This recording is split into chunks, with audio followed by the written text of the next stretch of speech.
Ahojte, vítajte pri ďalšom YouTubeovom videu. Dneska si spolu vyrobíme tieto čierne spider nechty. Na našom webe sa tento dizajn volá Spider Girl a sú v tvare stredné mandle. Ako zvyčajne najprv začnem tým, že si opracujem tipy, najprv opilujem do tvaru a následne ich obafujem.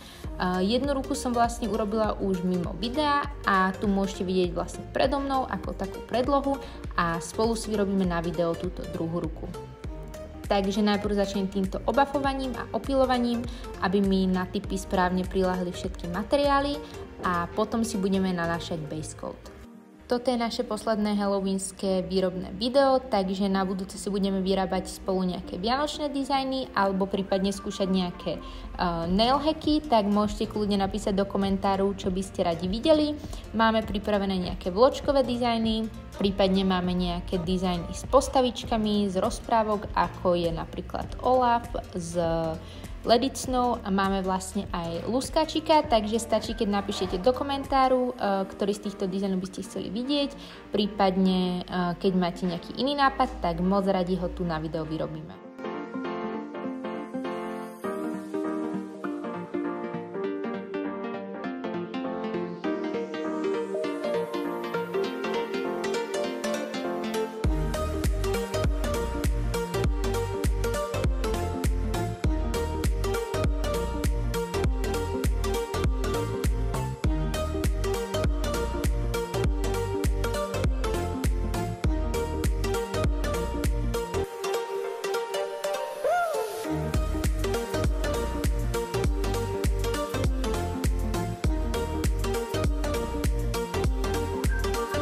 No a potom, čo mám všetky nechty obafované a oprašené, si idem na ne naniesť v troch vrstvách tento base vo farbe. Je to od Aglie a je to vlastne taký gummy base, čiže je to base coat, ale v podstate má už takúto telovú farbu, takže nemusím zbytočne nanášať ďalšiu vrstvu baseu, ale rovno môžem pracovať s týmto.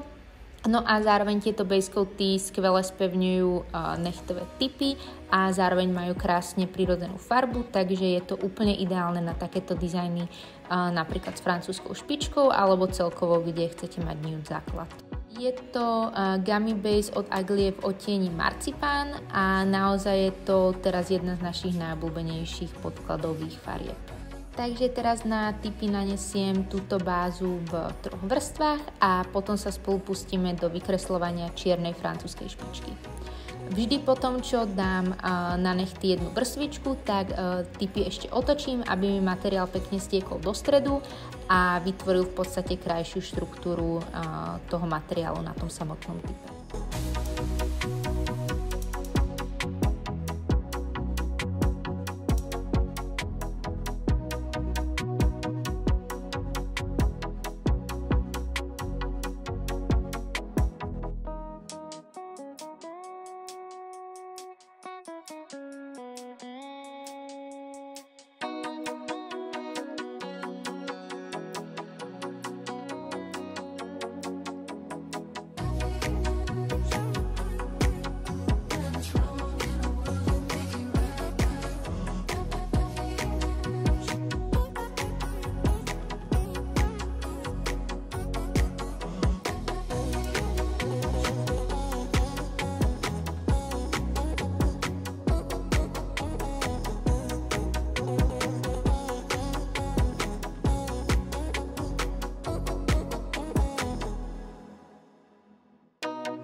No a môžeme ísť spolu na vykresľovanie čiernej francúzskej špičky. Ja budem používať tento čierny gel od Ruscony. Má takú celkom dobrú konzistenciu a dobre sa s ním pracuje pri vykresľovaní a zároveň v pohode kryje aj v jednej vrstve. Takže začnem najprv od maličku a postupne budem vlastne vykresľovať až po palec. Ešte si to tu trošku nazoomujem, aby ste to lepšie a detailnejšie videli. Vždy kreslím francúzsku špičku pomocou tejto techniky, aby vlastne na všetkých prstoch bola úplne rovnaká. Takže vždy si najprv nakreslím tú stredovú líniu, ktorá má určovať to, ako hlboká vlastne bude tá špička. No a potom od stredu vlastne dve bočné linky, ktoré mi ukážu až pokiaľ vlastne bude mať tá špička okraje. No a keď to mám celé takto vykreslené, tak potom už iba veľmi jednoducho dokreslím tie oblúčiky z jednej a z druhej strany. Zabezpečuje to, že vždy tá francúzska špička bude úplne rovnaká a je to lepšie ako to vždy odhadovať a kresliť to len tak nejako podľa seba. Takže určite, kto máte problém s kreslením francúzskej špičky, tak vyskúšajte túto techniku. Myslím si, že to veľmi pomáha a zrýchľuje celý proces. A hlavne sa vám väčšinou nestane, že by boli tie špičky úplne iné. Chce to samozrejme nejaký cvik, ale keď to dostanete do ruky, tak to môže dopadnúť takto super. Čo sa týka štecu, ktorý používam, tak je to 9 mm štetec, ktorý si môžeš objednať aj na našom webe a používam ho na väčšinu dizajnov a zrovna pri takýchto kratších nechtoch sa mi s tým tá francúzska špička robí úplne super rýchlo. Ak by som mala napríklad extra dlhé, tak už by som skôr možno siahla na tie dlhšie linky po tom 13 mm, ale na podstate takýto objem práce je to úplne ideálne. No a ako môžete vidieť, tak tu som trošku ešte bojovala s tým, aby som tú linku naozaj úplne zahladila a rozprestrela vlastne celú tú čiernu farbu po tom type, aby bola rovnomerná. No a takto budem vlastne pokračovať na všetkých ďalších nechtoch. Vždy dávam veľký pozor, aby aj vlastne tie špičky boli rovnaké na jednej a druhej ruke. Takže je tiež dobre si to tak porovnávať voči sebe a aj voči tým ostatným, aj voči tej druhej ruke a vždy vám to vyjde perfektne na 100%, keď si to vlastne porovnávate jednu s druhou a potom viete trebárs, či ju máte trošku zmenšiť alebo zväčšiť, takže tak nejak postupujem ja.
No a tu sa mi podarilo jemne výjsť s tou linkou, takže som sa rozhodla si to trošku začistiť týmto pomarančovým drievkom a tú linku trošku učesať, kvôli tomu, že už som ju nejako nechcela viacej obťahovať, aby vlastne bola nižšia, takže som si to trochu zotrela a následne potom tú medzeru vyplnila znovu štecom a tým pádom som si to nejako nemusela celé zotierať, ale iba takto ten kúsiček som si opravila.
Teraz ideme na posledný prst, na palec a napadol mi ešte taký hack, ktorý by som vám rada povedala. Vždy, keď vlastne kreslím nejaký dizajn, tak sa snažím maličkom sa opierať o v podstate druhú ruku a tým pádom človek chytí do tej ruky trochu väčšiu stabilitu.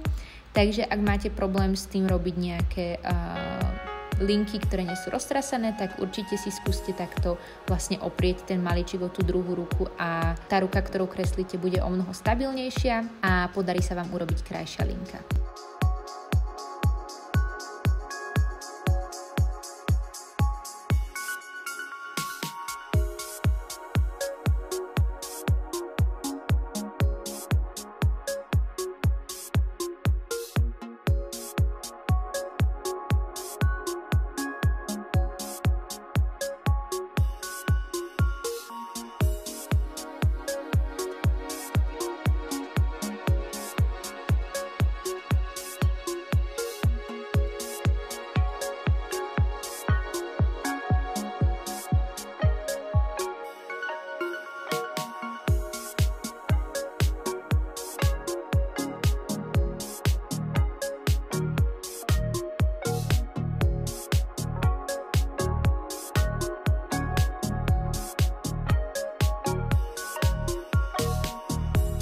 No a tu sa mi zase podarilo omylom so štecom výjsť z pôvodnej linky, takže teraz už je to trošku väčší problém, takže si to začistíme so štecom a s cleanerom. Takže použijem na to takýto plochý štetec, ktorý som si namočila do cleaneru a potom znovu tú linku zahladím s tým tenkým štecom.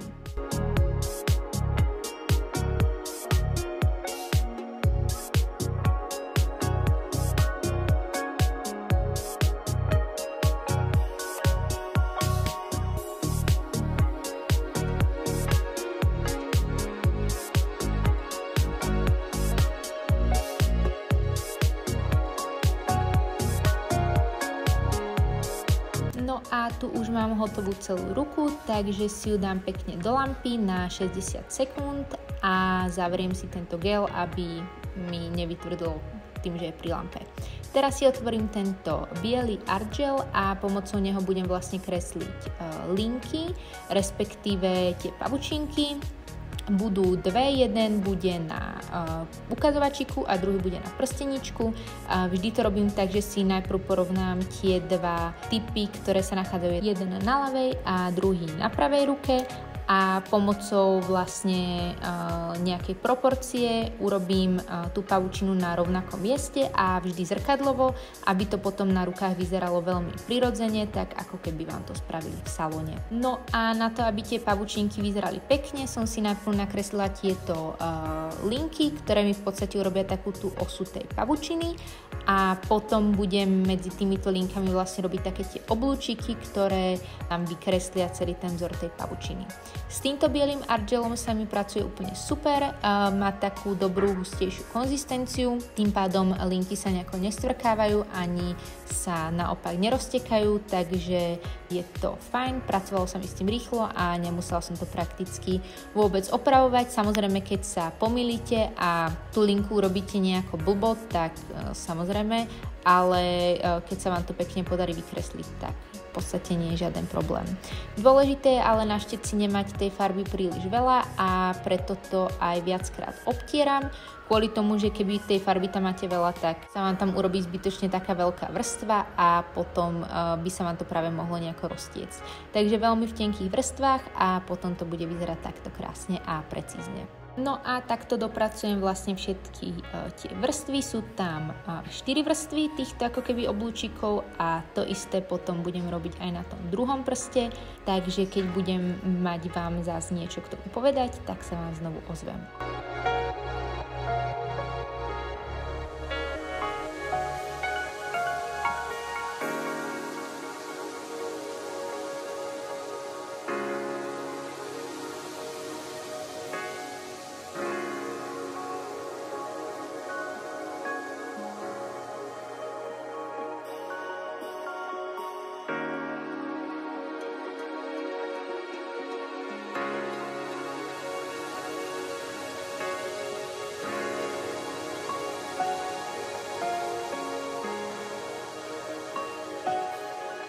No a tu môžete vidieť, že naozaj vďaka tejto technike a zrkadleniu tie pavučinky vyzerajú naozaj úplne totožne. No a teraz ideme na vykreslenie prsteníčku. Začala som tým, že som si vytvorila takú guideline bodku, z ktorej som potom ťahala linky, ktoré znovu mi slúžili ako tá osa na to, kde budem potom vykreslovať tie oblúčiky medzi nimi. Takže to je vždy veľmi dôležité, aby vám to potom pekne vyšlo rovnomerne na tých oboch rukách. Takže teraz budem pokračovať ako na predĺžšom prste, čiže znovu si budem v 4 radoch vykresľovať tie oblúčiky, až nám vznikne pavučinka.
No a tu sa mi tiež podarilo trochu výjsť vedľa, takže znovu som si to pomocou plochého štecu a cleaneru očistila.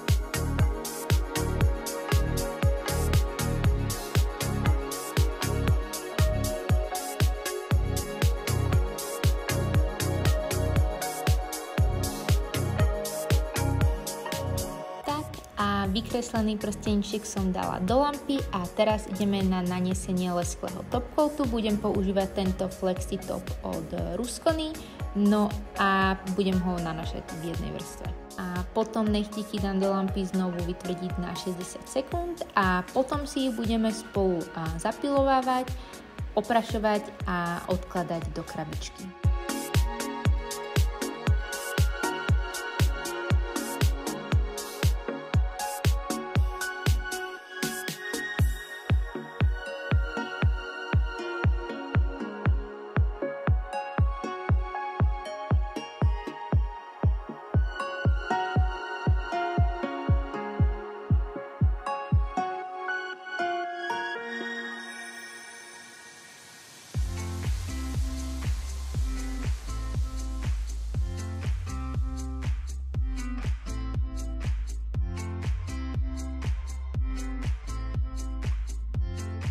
No a tu už mám hotové nechtíky z lampy, môžete vidieť obidve ruky, myslím si, že sa podarili úplne nádherne a teraz ideme na ukladanie do krabičky.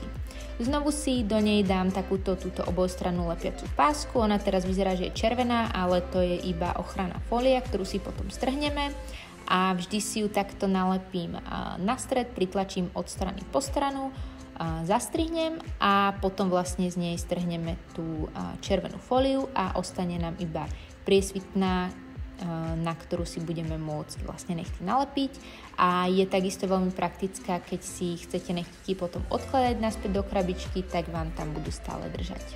No a teraz už ideme na zapilovanie typov, vždy vlastne celý ten typ zoberiem z celej strany, aby som tam zapilovala nejaké zvyšky laku a potom vlastne ešte nechet aj oprášim, aby vlastne nám neostal žiaden prach z dolnej strany a keď bude vlastne takto nechtík pripravený, tak je hotový a pripravený do krabičky, takže si ho tam iba nalepím.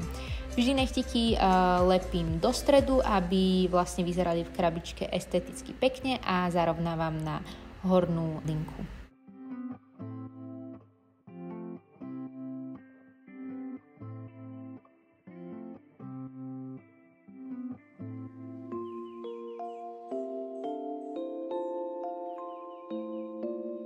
No a v prípade, že mi tam ostane z boku trošku nejaká vrstva toho gelu, tak vždy to zapilujem, aby samozrejme ten nechet bol čo najviac dokonalý a pripravený na bezproblémové používanie.